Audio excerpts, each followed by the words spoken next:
కాలేయ సంబంధిత వ్యాధులతోని ఏడాదికి 2,77,000 మంది భారతీయులు చనిపోతున్నారు అని మనకు అంచనా తెలుస్తుంది. గ్యాస్ట్రోలో ప్రాబ్లమ్స్ చాలా పెరుగుతున్నాయి, అందుకని ఐమ్ వరీడ్ అబౌట్ ఇట్. ఎందుకంటే లివర్ డిసీజెస్ పెరుగుతున్నాయి. Liver cancers are the fastest growing cancers in the world right now. అతి వేగంగా పెరిగే క్యాన్సర్ ఈజ్ లివర్ క్యాన్సర్. ఎందుకు అని అంటే కనుక because alcohol, viral hepatitis and fatty liver.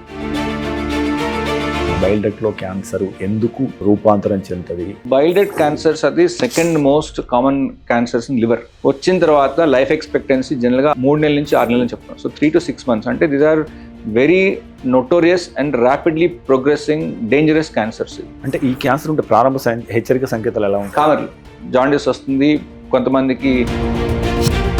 Reason for liver cancer right now in the world is hepatitis B and C.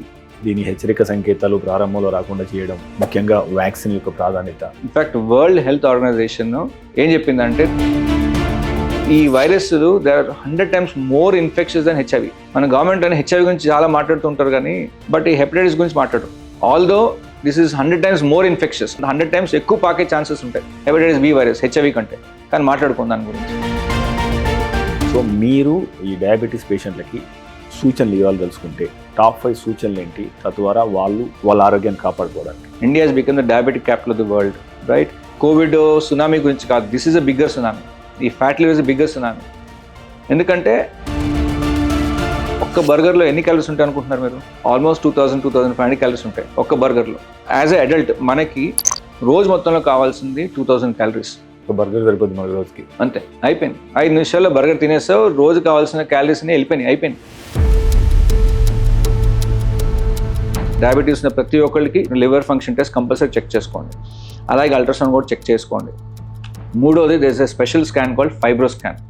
Fibro scan అంటే అల్ట్రాసౌండ్లానే నొప్పే ఉండదు. మీరు మీ అనుభవపూర్వకంగా చెప్పండి, which kind of fasting is good for Indians and why? ఈ మధ్యకాలం మీరు చాలా ఉంటారు, కీటో డైట్ అని, ఈ డైట్ అని, ఆ డైట్ అన్నారు. అన్నిటికీ యాక్చువల్గా అంత స్ట్రాంగ్ ఎవిడెన్స్ లేదు. బట్ ఎవిడెన్స్ దేనికి ఉంది అంటే కనుక ఫాస్టింగ్ ఎందుకు ఇంపార్టెంట్ అంటే కనుక fasting is a time when body will repair. So this is medical టర్మ్స్లో ఆటోఫేజీ అంటాం. సో ఆటోఫేజీ అనేది very important process of healing process అన్నమాట. Gut health is second brain అంటున్నాము. ఇది మానసిక ఆరోగ్యానికి కూడా దోహదపడుతుంది అని చెప్పేసి అంటున్నాం కదా. సో ఈ గట్ హెల్త్కు మానసిక ఆరోగ్యానికి ఏమైనా సంబంధం ఉందా? రీసెంట్ రీసెర్చెస్ ఏం చెప్తున్నాయి? దీన్ని గట్ బ్రెయిన్ యాక్సిస్ అంటాం. మన మూడ్ అంతా కూడా ఈ మన ఇంటెస్టైన్స్లోంచే కూడా కంట్రోల్ అవుతుంది అన్నమాట.